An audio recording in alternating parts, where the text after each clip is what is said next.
When it comes to quality sleep, Ashley has you covered with top mattress brands at winning prices and with special financing options available.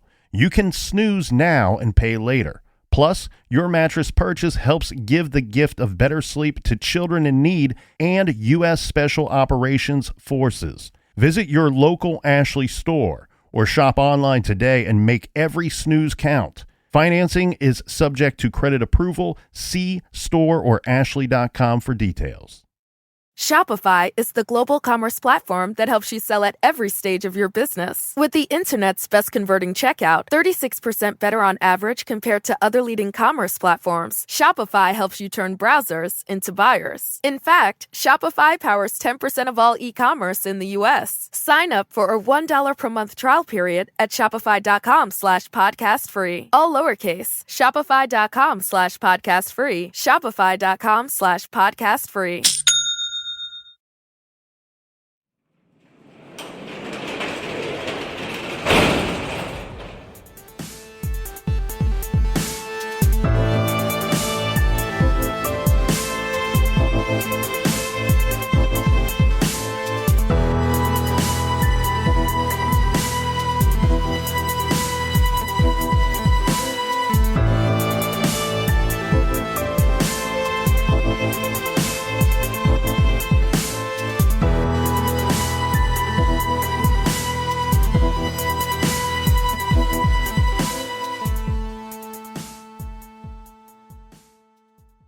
Welcome to True Crime Garage. Wherever you are, whatever you're doing, thanks for listening. I'm your host, Nick, and with me, as always, is a man that my mom does not like, and she likes everyone.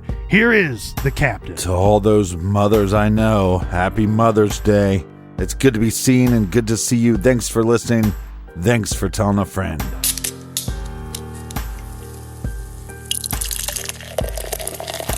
This week, we are very happy to be featuring Mom Jeans by the good folks up the road from my house. It's Hoof Brewing.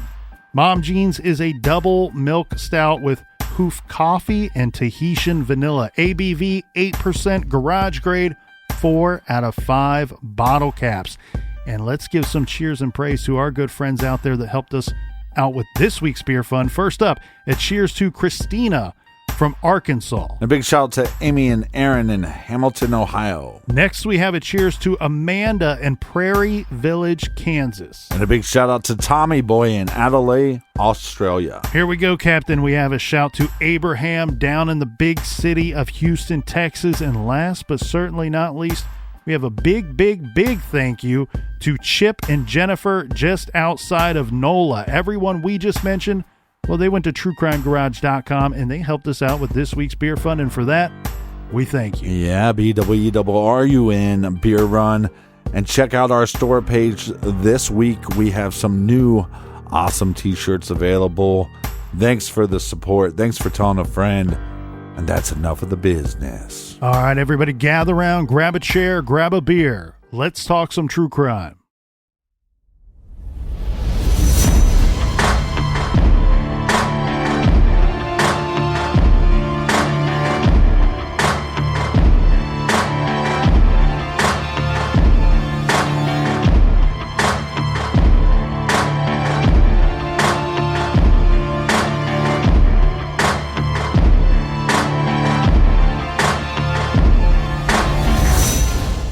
During the course of this investigation, we have concluded the first sketch released will become secondary as of today. The result of the new information and intelligence over time leads us to believe the sketch, which you will see shortly, is the person responsible for the murders of these two little girls. We also believe this person is from Delphi, currently or has previously lived here, visits Delphi on a regular basis, or works here. We believe this person is currently between the age range of 18 and 40, but might appear younger than his true age.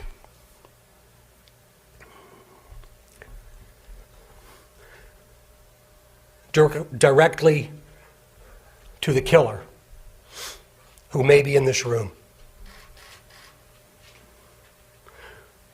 We believe you are hiding in plain sight. For more than 2 years, you never thought we would shift gears to a different investigative strategy, but we have. We likely have interviewed you or someone close to you. We know that this is about power to you, and you want to know what we know. And one day, you will. A question to you. What will those closest to you think of? They find out that you brutally murdered 2 little girls. 2 children. Only a coward would do such a thing. We are confident that you have told someone what you have done. Or at the very least, they know because of how different you are since the murders to the murderer. I believe you have just a little bit of a conscience left. And I can assure you that how you left them in that woods is not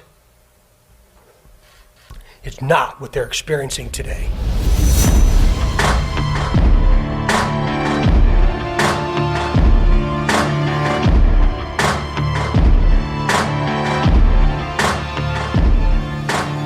This is from the Journal and Courier here, Captain, and I will read this to you and everybody out there in listener land. Lafayette, Indiana. Detectives investigating the February 13th, 2017 killings of Libby German and Abby Williams have taken notice of James Brian Chadwell II. Tippecanoe County prosecutors accused Chadwell of luring a 9-year-old girl into his house at 714 Park Avenue on April 19th. That's April 19th of this year, 2021. Once inside his house, Chadwell allegedly beat the girl, sexually assaulted her, and locked her in the basement until police knocked on his door.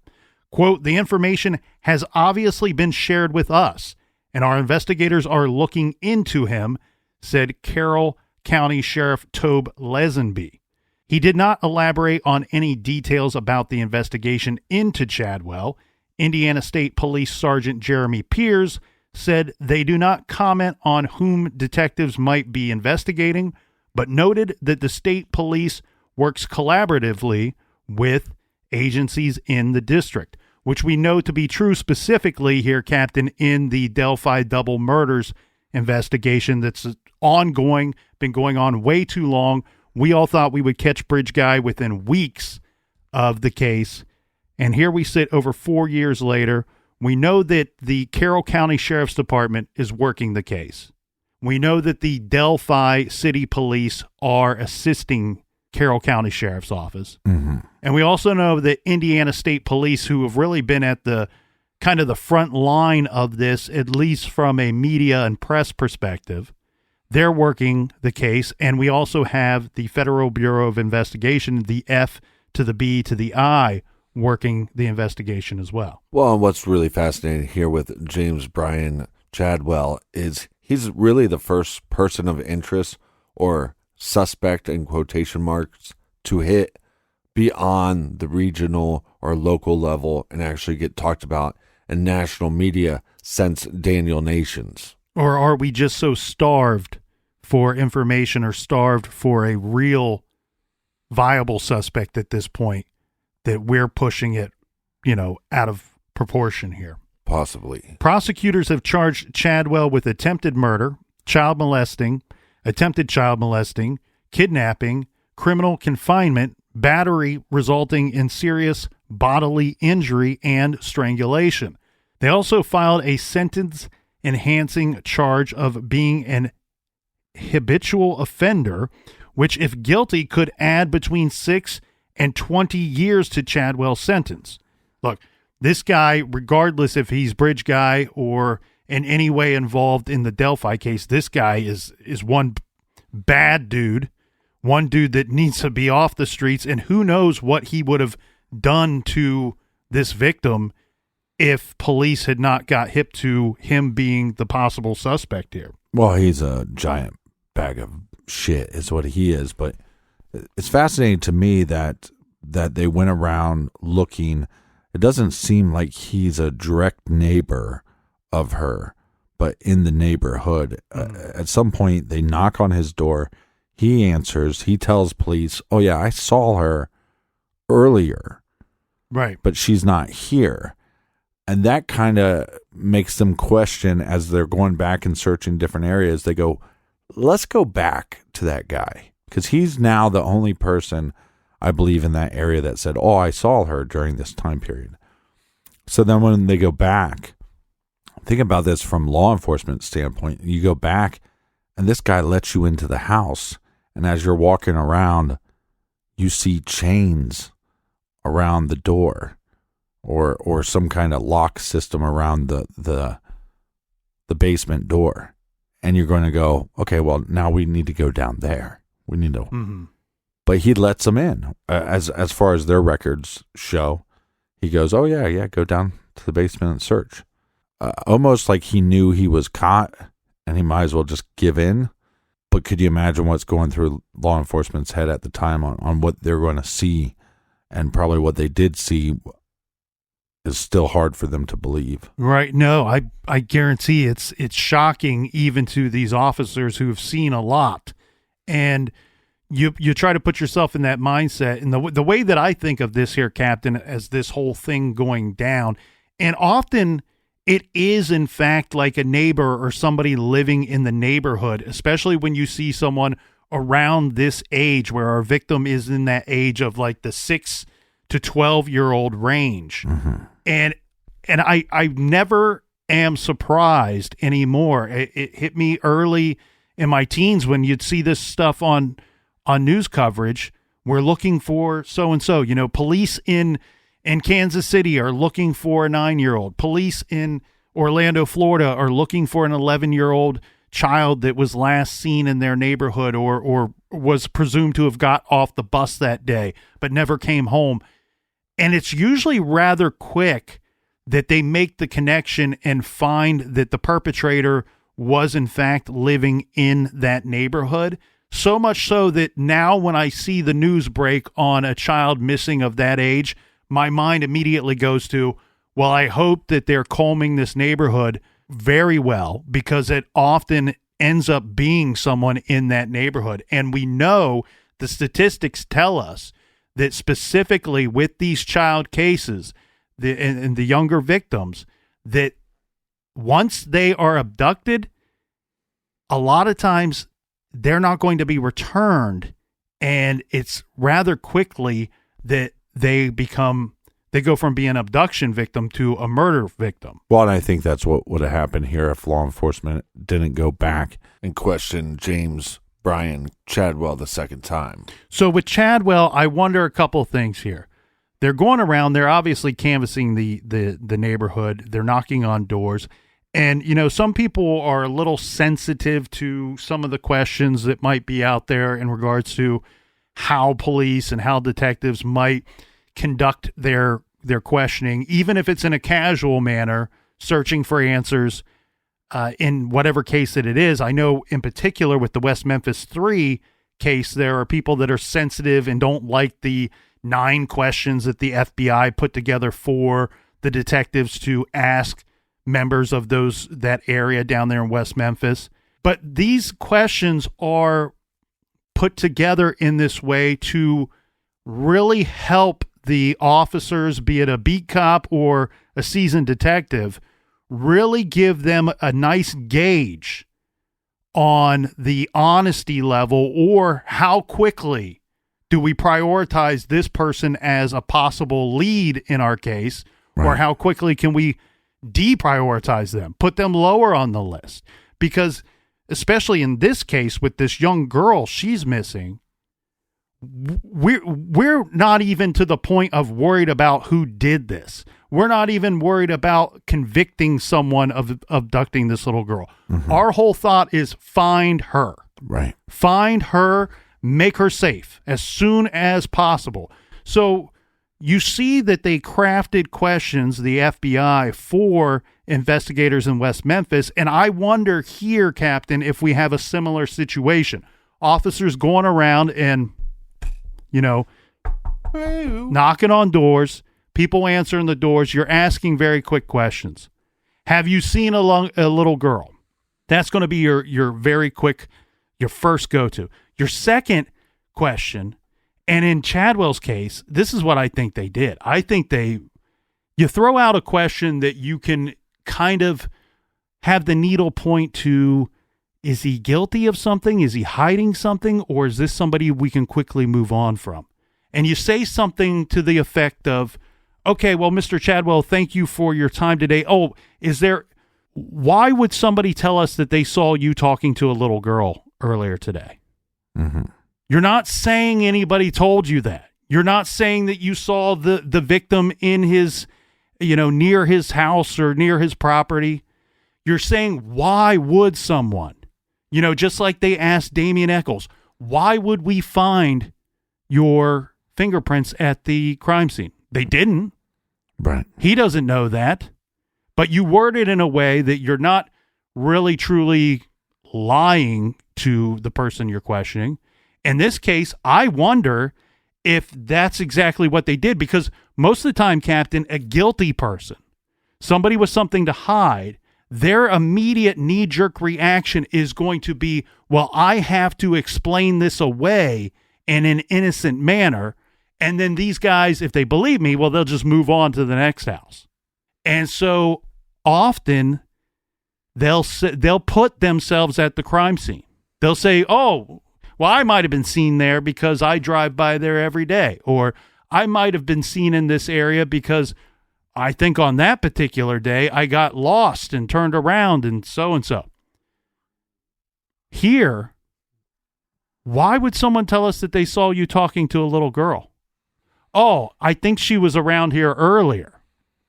She came by here earlier, but I haven't seen her in a while. Well, as soon as you hear that, you're going, oh, crap. This guy just admitted to us that he has likely spoke to our victim. And we're searching for this girl. Immediate thought is get this girl, save this girl, protect this girl. This dude, too, he's got a criminal history. He's got a police record. Yeah, a big one. So now you're telling us, dude, I don't know, and we'll get into this as we go, and some of this I'm going to learn as we venture along here too, Captain. But my guess would be if he's on probation for something, right, you're going to bring that up, especially if you've called in his name. He's on probation for something. When they say they came back to his house and then he let them in and they searched, you have to wonder, was that coming back to his house as quickly as walking away from talking to him saying, yeah, I saw her earlier, and then running a background check on this dude? We have a James Brian Chadwell II who lives at this address on Park Avenue. Tell us what you know. They pull up his record. Oh, he's on probation. Let's go strong arm this guy. He's going to very quickly likely let you into his home, whether he's hiding anything or not. A lot of times that's one thing that's interesting in a lot of these cases. We talk about something like what we had last week with Branson Perry case, where the cables, the jumper cables, were returned to the shed mysteriously. They weren't there before when he went missing, and then 2 weeks go by and they appear.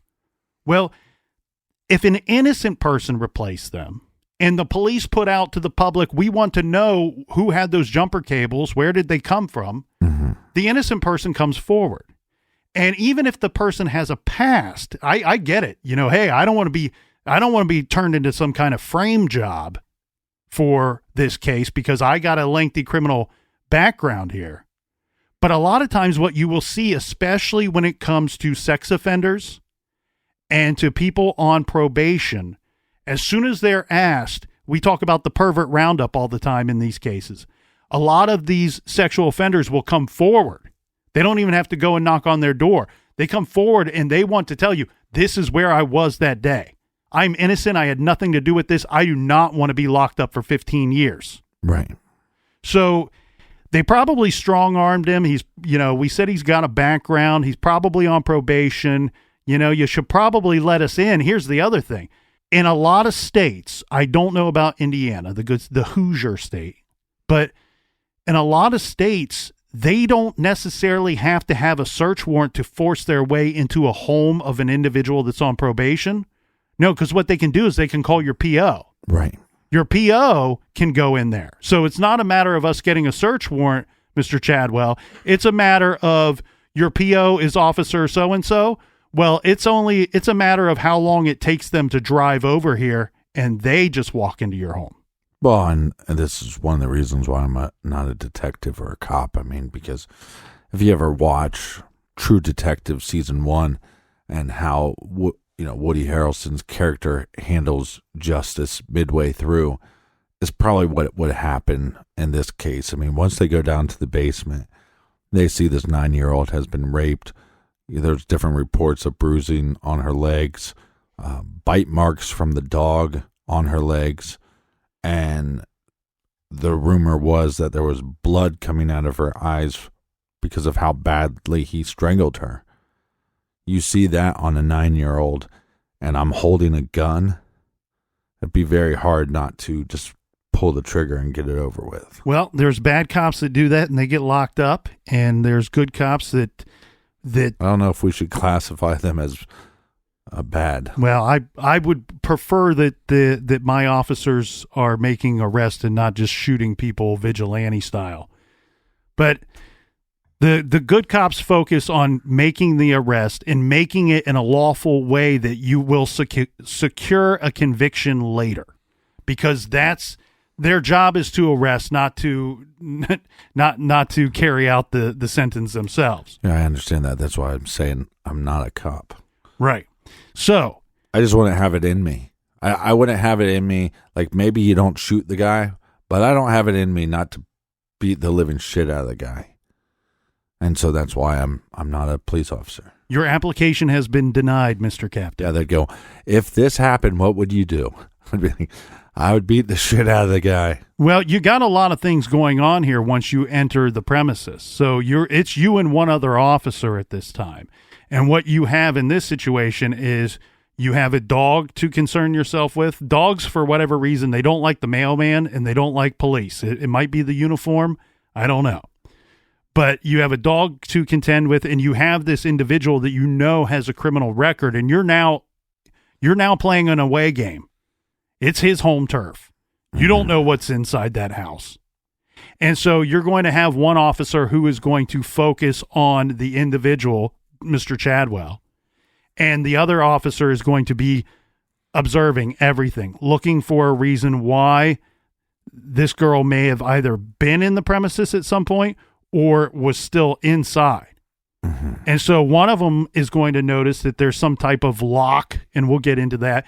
And then when you notice that there's some kind of contraption locking up the basement door, you're going to send one officer down there, and the other's going to stay upstairs with Mr. Chadwell so he doesn't give you the old sneak attack.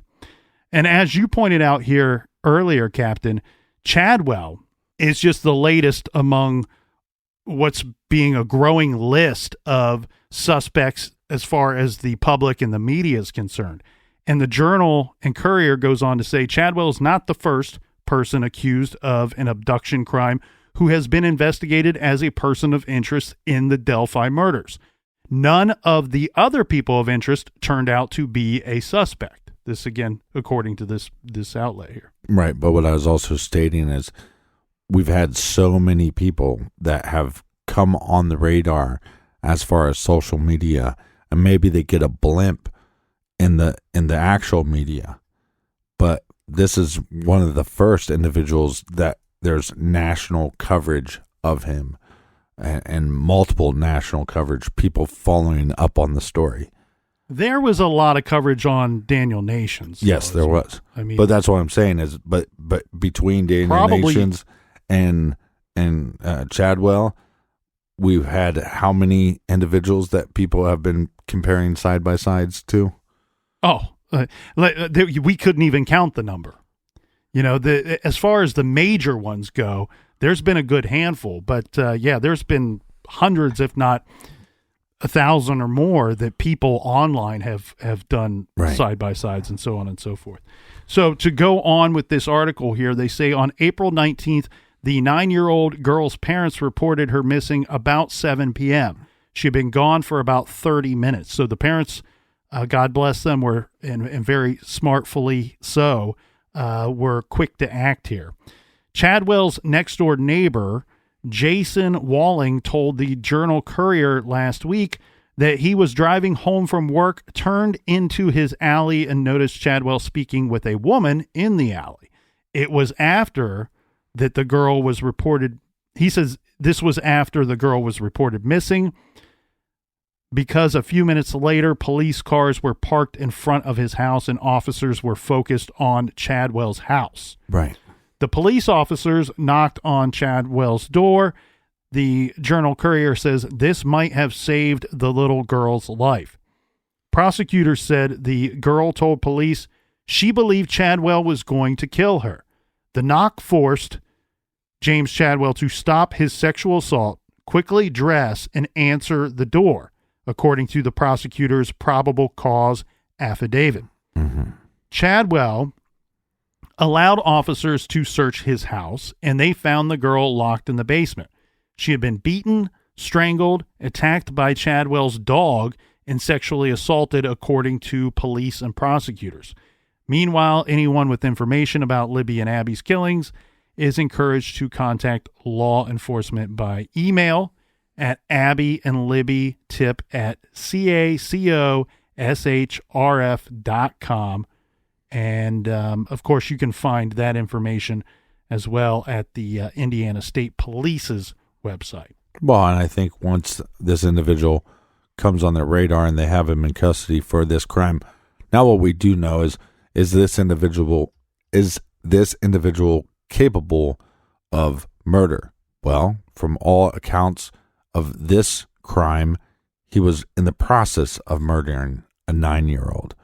And then you go a step further and go, well, is it possible he was in the area? Well, this area is roughly, 15 miles from Delphi? So that puts him roughly in the area. Now we have to figure out, is he actually a person of interest or a likely suspect?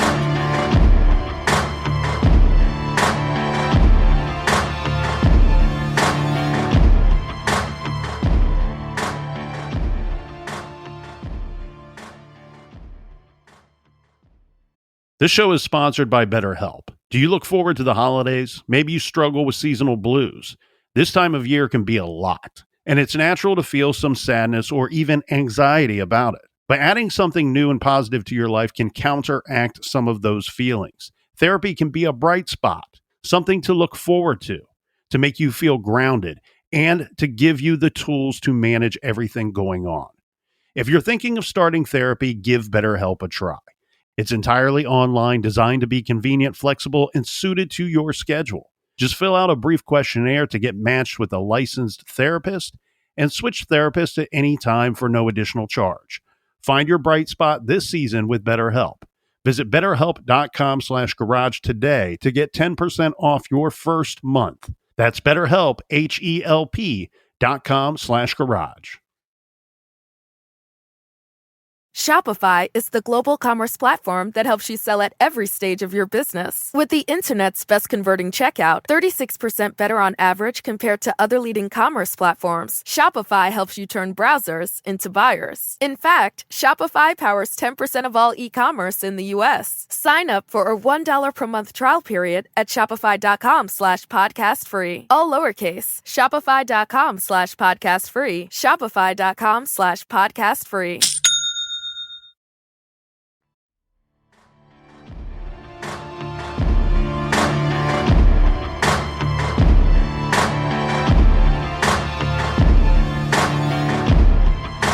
All right, we're back. Cheers, mates. Thanks for listening. Thanks for subscribing. And thanks for telling a friend about our little garage show. Cheers to you, Colonel. Cheers to you, Captain. And backing up some of the stuff you were saying before the break here, Heavy.com, Captain, says James Brian Chadwell II is a 42-year-old Lafayette, Indiana man who is accused of attempted murder after police found an injured missing 9-year-old girl in his basement on April 19th of this year. And as you pointed out, the authorities in nearby Delphi, only 15 miles away, said they are investigating him as a possible suspect in the notorious unsolved 2017 murders of Delphi teens Abigail Williams and Liberty German. The detectives told ABC News that there, quote, might, air quotes, might be a connection, but stressed that there is no specific link as of yet connecting Chadwell to the Delphi case. Well, like I said, I think the first connection is distance. I think everybody can agree that is not that big of a distance to cover. No, 15 miles, not big at all. And that, I think, would go along with a lot of speculation that's come from people that listen to this show and posted on our blog, that a lot of people seem to think that the guy would have some kind of local ties to the Delphi area. Right. Maybe was once from there and hasn't lived there in years or returned for whatever reason. Or, like in Chadwell's case, it's somebody that could simply hop in a vehicle and have drove down there on that day. This here, Captain, is from the probable cause affidavit for Chadwell's arrest. So this will give us the legal speak of what the police found. It says, on April 19th, 2021, officers were dispatched regarding a missing child report near Park Avenue in Lafayette, Indiana. Upon arrival, officers took a report stating victim 1, a female child approximately 10 years old, had left her residence at approximately 6:30 p.m. and could not be found. While officers were searching the neighborhood, they made contact with James Chadwell, who told officers victim 1 had been at his residence earlier but had left the residence. After being unable to locate victim 1, officers returned to Chadwell's residence and asked him for permission to check his residence for victim 1.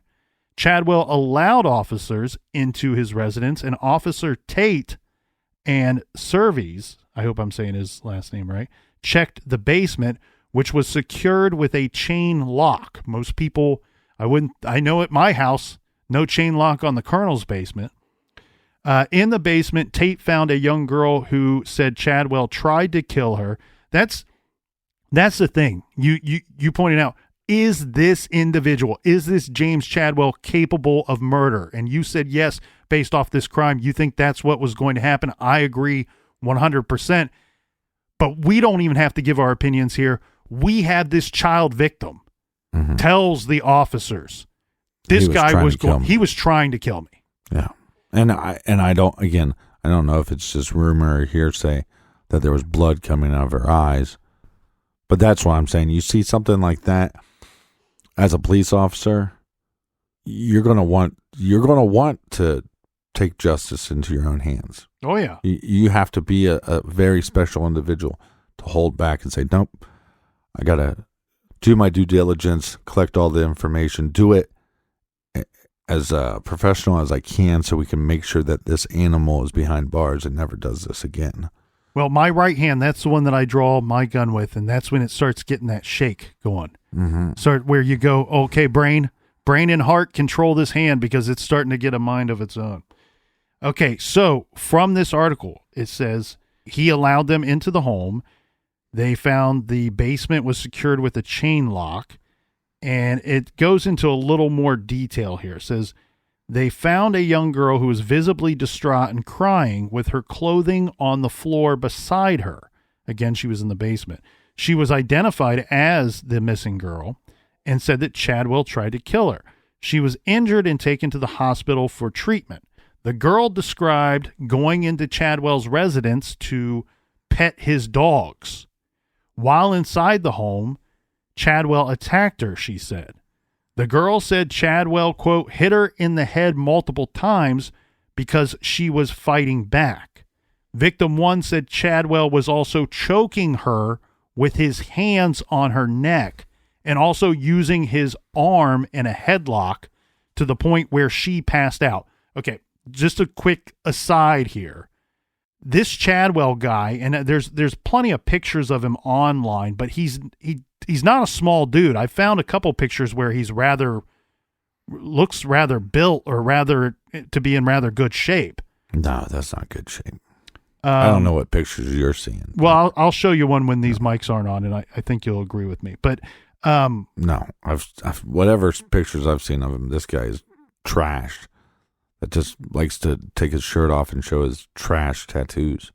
Right. Well, regardless, I'm just pointing out here, Captain, that this is a full size grown man, a grown man attacking a small girl, and so I would say he's overweight for his height, which would make him look a little bit larger. Right. I mean, again, there's plenty of pictures out there, and I'm sure he's probably varied in size depending on what picture you're looking at. But he's 5'8", right?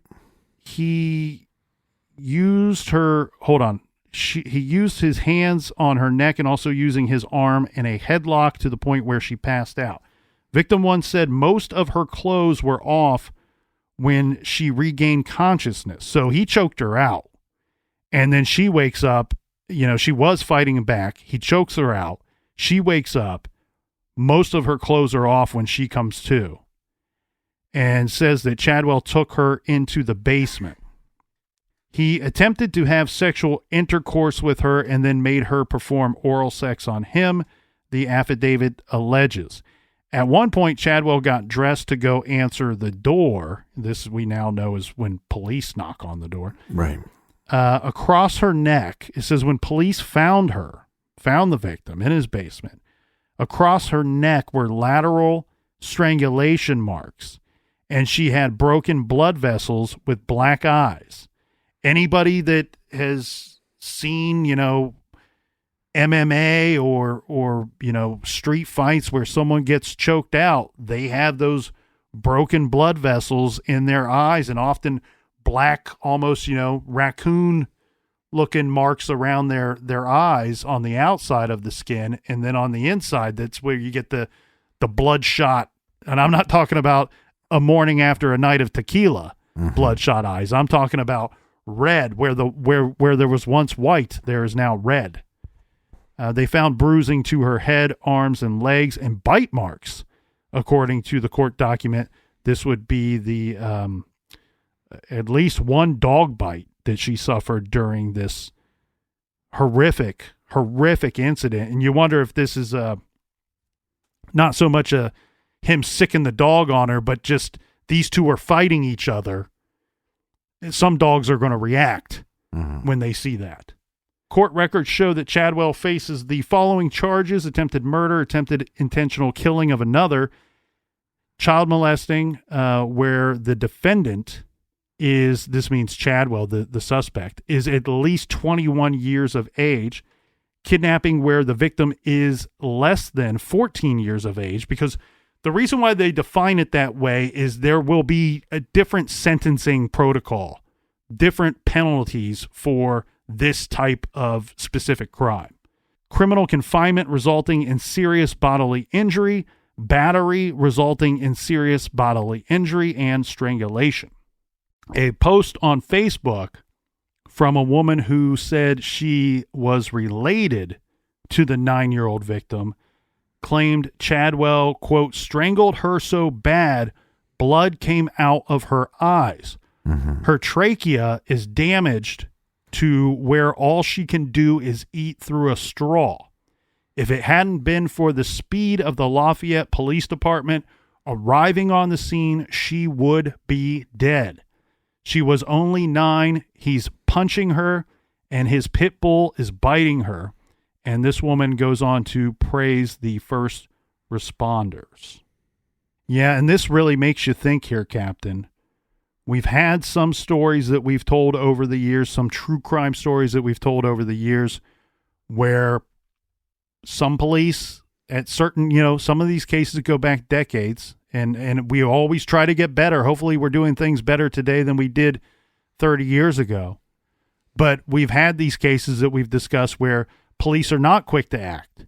And you wonder, could things have turned out different in that case? And thank God they were quick to act in this case. They saved this little girl's life. The parents and the police acting quickly and very intelligently saved this little girl's life.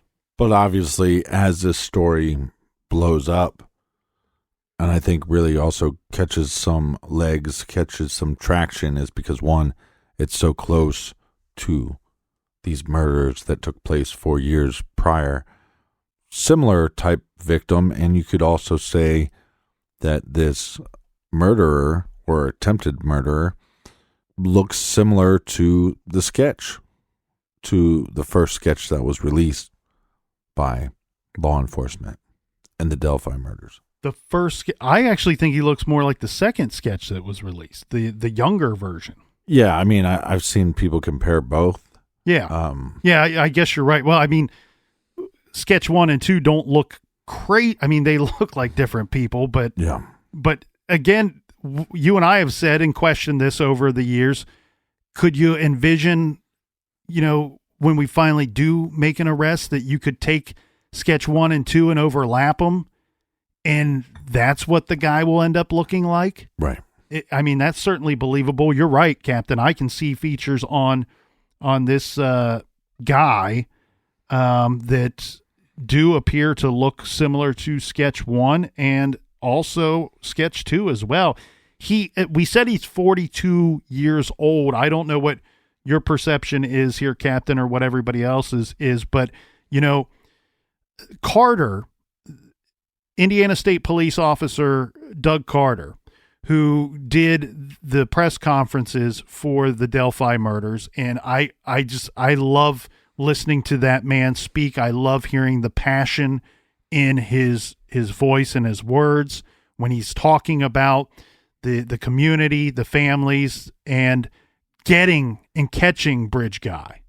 Carter said it himself that, this is the age range. This is kind of our physical profile of this dude, of Bridge Guy. He falls within this age group, but Carter says he may look younger than his actual age. And my general perception here, my general thoughts as far as James Brian Chadwell go, is I think he looks younger than 42 to me. Yeah, and I don't know if it's the agree. trash tattoos or what, but I look at him and my first guess would not be 42.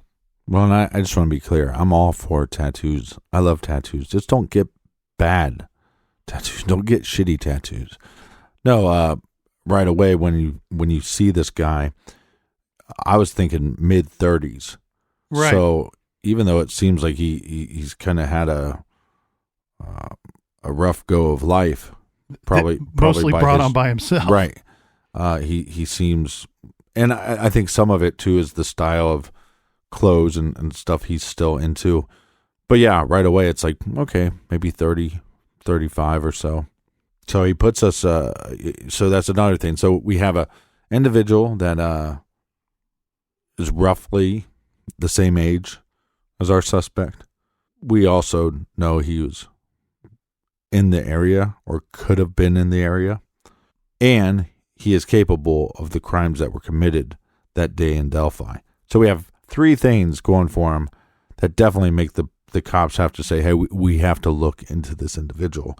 Now, what I wonder is, was this guy ever on their radar before? And because this story got some traction, did they feel like they had to come out and say, hey, yeah, we're going to look into this guy? And is it just a dog and pony show?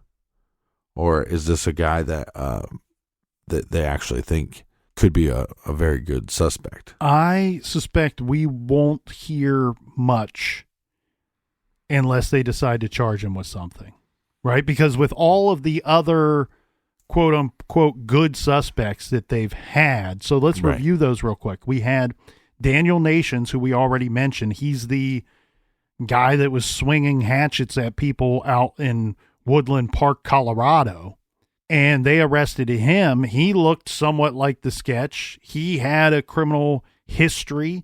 I believe he was a registered sex offender in the Indiana state. They looked at him. He was one of the first. Paul Etter, who in 2019 was wanted for kidnapping and raping a 26-year-old woman in Tippecanoe County, Indiana. 5 days later, he was the one that was surrounded by police, and after a long standoff, he ends up killing himself in his car. Then we have Thomas Bruce. This was the guy that this guy completely bizarro case to me. Formerly worked as a pastor, was charged with fatally shooting one woman and sexually assaulting two others. This is the guy that went into that store in the strip mall, and he pulls a gun on these people, orders them into the back room, assaults them in the back room, and later he's identified as the killer and the person that attacked these poor people in that store. Thankfully, he's abducted. Charles Eldridge. He's the big giant ogre-looking dude that many of you will recall that was arrested in Union City, Indiana, and charged with multiple charges of child molestation and child soliciting. And he gets thrown onto the radar by the public and by the media and social media because he looks a lot or similar to the first sketch of Bridge Guy. And that leads us to the most recent, James Brian Chadwell II. And a lot of people have been looking up this guy. As you said, Captain, this seems to be bigger news than some of the other suspects. It looks to me like on most of his social media that James Brian Chadwell II was going by Brian Chadwell. And you can see, I mean, I don't know exactly every account that he was on. I know people were able to look at pictures that he had on Facebook. Avid, like, hiker, seemed to be into bridges. I don't know if he was essentially into bridges or if he was just into nature in general, but seemed to have somewhat of a fascination with bridges. So then you go, okay, well, now we got this guy. He kind of matches the sketch, lives roughly in the area. He has priors. He's capable of committing these crimes. And oh, by the way, he likes to be outdoors. He likes to go to parks. He likes to take pictures of bridges. Seems to be fascinated by them. Well, and speaking of criminal history, this again from heavy.com says Chadwell has a lengthy assaultive criminal history in the states of Indiana and South Dakota. And they go on to say that the probable cause affidavit shows that Chadwell has an extensive criminal history.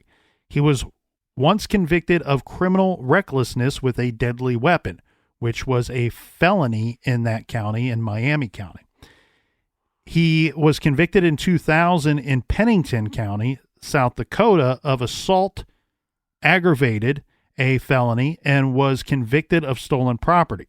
He was convicted in U.S. District Court in South Dakota of being a felon in possession of a firearm. That was in 2001. He was convicted in Minnehaha County, South Dakota, of assault aggravated. This, again, a felony, and this was in 2003. And this is a list, man. He was convicted in Cass County, Indiana, for receiving stolen property in 2016. He was convicted of OWI with a prior. Mm-hmm. This was in 2020.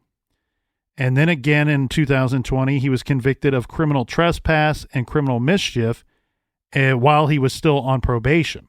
Well, I don't know what information is in there or what you can find. I'd like to know more about these trespassing charges that he has, because when you look at the park in Delphi, that bridge is closed off. You're not supposed to go across that bridge. And right. Then once they're across the bridge, we know that the murderer takes these two girls down the hill, across the stream, over to land that is now not the parkland, but this is private property that would be trespassing as well.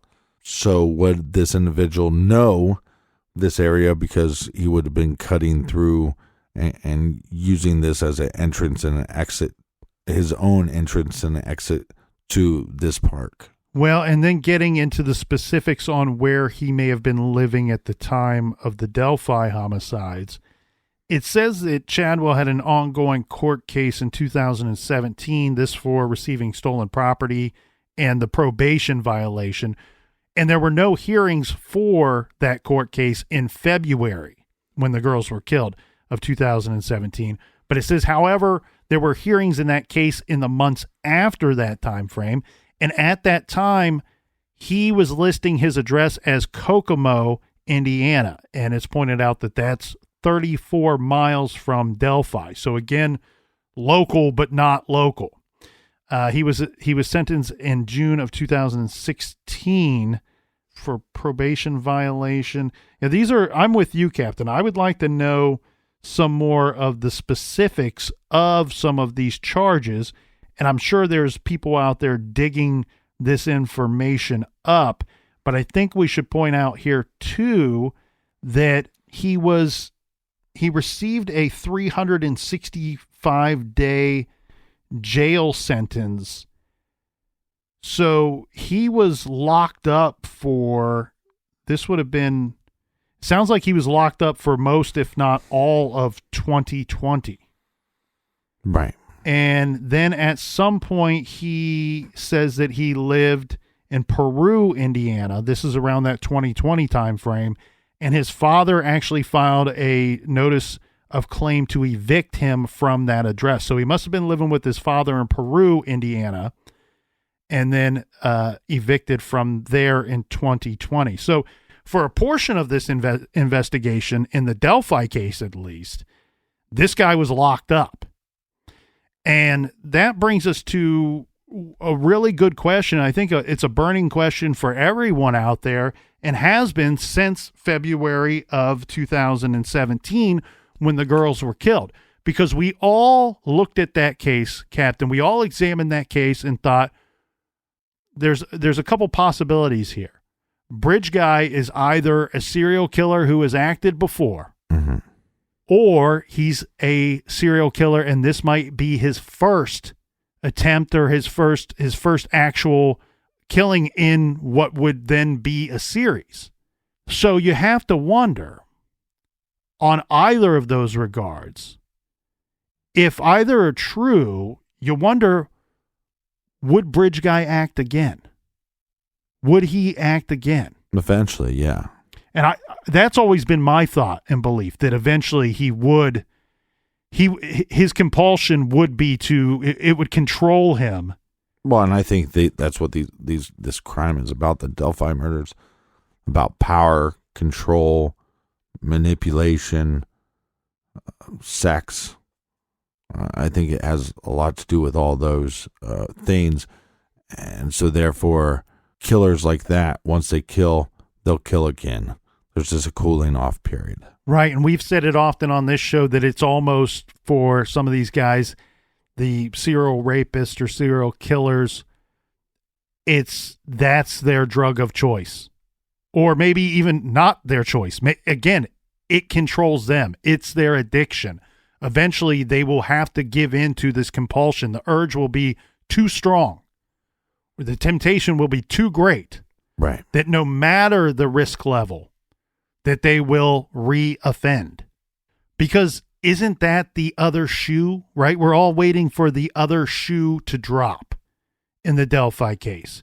There's a lot that can't be agreed upon out there in the Twitter sphere, in the internets. It's difficult. And there's a lot of opinions out there, a lot of varying opinions.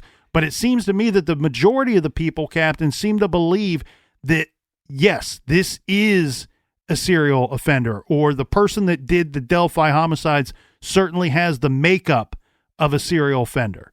And so here we are waiting for, unfortunately, the other shoe to drop, and that he will at some point re-offend. And then we will be on to him for sure. because that's what we've seen time and time again with the media and with speculation about Bridge Guy and about Delphi, that anytime one of these guys goes out and commits some horrible, horrible crime, that now we're, boom, put his face on a poster. This is the guy that we've been looking for the whole time.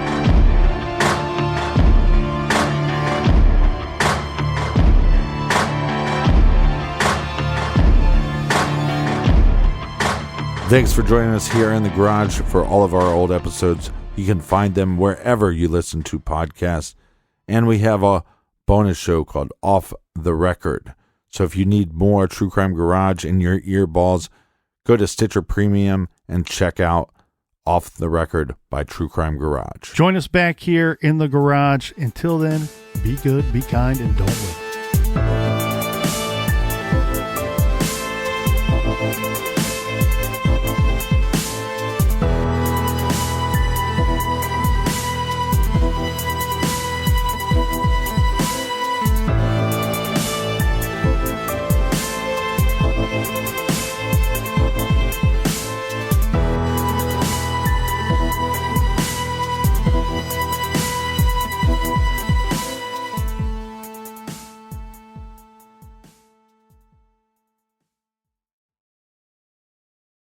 Shopify is the global commerce platform that helps you sell at every stage of your business. With the internet's best converting checkout, 36% better on average compared to other leading commerce platforms, Shopify helps you turn browsers into buyers. In fact, Shopify powers 10% of all e-commerce in the U.S. Sign up for a $1 per month trial period at shopify.com/podcastfree. All lowercase, shopify.com/podcastfree, shopify.com/podcastfree.